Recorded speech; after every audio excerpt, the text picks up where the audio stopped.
Okay. Basically, the listening part is the first subtest in your OET exam. There will be around 30 to 40 minutes time in your listening. In total, we have three parts. Part A, that is consultation extracts, like there will be history taking type of scenarios. The nature of question will be notes completion, and there will be 24 question in part A that has been subdivided into two extracts with 12 question apart. This is one of the most easiest part in listening. You can achieve 24 out of 24 in this part, and you have to work hard on this part so that you can get, like, say, maximum score in this part. There are a few challenges that you can have in listening that will be discussed in the next slide. However, just to give you an insight about the listening, we are going to complete this slide first. So first of all, the part A, we have consultation extracts. There will be two extracts in this part, extract 1 and extract 2. And in total, we have 24 questions. That is followed by part B. Before that, like in part extract 1, we have 30-second time to read the question. And extract 2, again, we have 30-second time to read the question in paper-based exam. There will be no time between the extracts. And even after finishing part extract 2, there will be no time and they'll move on to the part B. However, in computer-based exam, they are going to give you some time between each section, like part A, there will be some time, followed by part B and so on. In part B, that is, you can say, multiple choice type of question. These are short workplace-related extracts, and these are six question, 3-option multiple choice type of question. They are going to discuss the work-related discussions, such as you can say patient transfer, morning briefing, and so on. That will be discussed in detail. Part C is the presentation extracts. In this presentation extract, we have 12 questions, six question apart. There will be 2 extracts. Before each extract, they are going to give you 90-second time to read the questions. So what would we do? Like, we tried our level best to read at least 4 questions, including the options, right? At least 4 questions. So basically, 90-second time will be given to you, and you have to read at least 4 questions, including the option, and try to mark the keywords and try to retain the information, right? And one more thing that I had missed in part B is that in part B, they are going to give you 15-second time before each question, and the sample amount of time for you to read all these options. And at the end, they are going to give you, let's say, 5-second time to share your answer, right? Anyhow, so let's discuss this thing in detail. Let's say part A, as we already discussed, these are the consultation extracts. We have around 5 to 6 minutes per extract. There are 12 questions per extract. This part will assess your ability to source the right information from the audio as per the given questions or the consultation. These are the recorded conversation between the healthcare professional and patient. So there might be a variety of healthcare professional, such as there are 12 professional rated OET exam. So we can have a conversation that has been extracted from any of these domains. So the possible challenge that you may have is the speed of the conversation, the accent problem, intonation. Intonation means the stress management, highs and lows in the conversation. So what we can do is, like, we have to listen to the conversation carefully, and we would like to write down the answer exactly the same word what you hear in the conversation. Remember that you are not supposed to change some information based on your knowledge. You are being tested on the listening skills. If you change something that is not in the conversation, you will not be given a mark. However, there is no negative marking, so you should not be worried about the negative marking. But it would be better approach if you can see this thing, that you have to have, let's say, like, you have to have this information that you should write down exactly the same word that you hear in the conversation. Do not change it. What I mean by that, let's say if you have a palpitation and you have written heart racing, it would not be considered as a right answer, and vice versa. So we have a variety of accents, such as speed. Let's say, we have a variety of issues. The first one is speed. This may vary. Sometimes the patient might be speaking at a bit high pace. So we have to make a pace with that. We do have a problem with the accent. There are a variety of accent because This has been designed to assess your clinical communication skills that would be required in that particular setting. So while driving the information in the speaking component, or while you are doing the consultation, there are variety of accent, and at time it would be difficult for us to catch some accent, even British accent as well. That's why they do test you at different scale. Followed by intonation, when they drop their voice and they will give you the answer, and they'll check your active listening skills. So this is the nature of question. This is the sample test that has been taken from OET official website, and it has included in the course so that to give you a real picture of the listening exam. Although we have two extract, but for the practice purpose, we have included one extract in the listening, because the purpose of this class is to give you insight about the listening subtest. So here you can see, you hear a physiotherapist talking to a patient called Ray Sands. So we can get to know after listening, after hearing this line, that this is a physiotherapist and a patient conversation. And with reference to this problem of sciatica, you can anticipate some answer. One more thing that could be a point of concern for maybe, this is the occurrence of symptom. So there is a possibility they may change symptoms, like they may use some symptom or the patient had first time, and there are some change of symptom maybe at this time. So need to be careful while listening, specifically with reference to this episode and versus past episode. Anyhow, so we can predict the location, description of the pain as per the sciatica. Anyhow, you'll be given 30-second time to read all this question, right? And then they'll play the audio. Afterward, we have part B.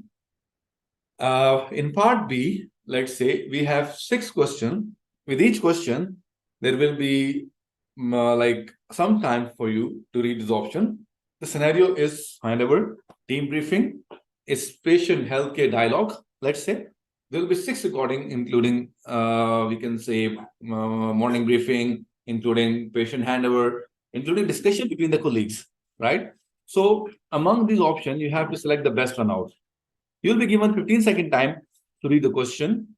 So try to catch the theme of each question and try to establish the difference option before they play the audio, like differentiate, like how this option A is different from B and C. To be in the real ground, you can see that this is a question. This is a question, for example, if I consume this thing for you, you hear a nurse briefing her colleague about a patient. So this is a background statement that will take you to the scenario. Then we have the main stem, the main question. What does she warn her colleague about? The main keywords. We have to see the areas, like the main areas are the allergy to antibiotics, prevention from falling, and oxygen in case of breathlessness. So just to extract the case and try to retain the information in the first 15 second of in the 15 second.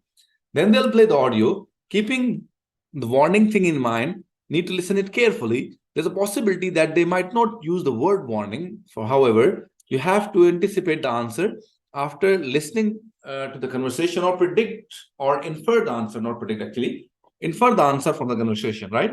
So your theme-based understanding will be tested over here. So you have to expose yourself to the different listening resources so that you can get the contextual meaning or the theme meaning of the conversation. We have 6 questions like that. Before each question, you will be given 15-second time.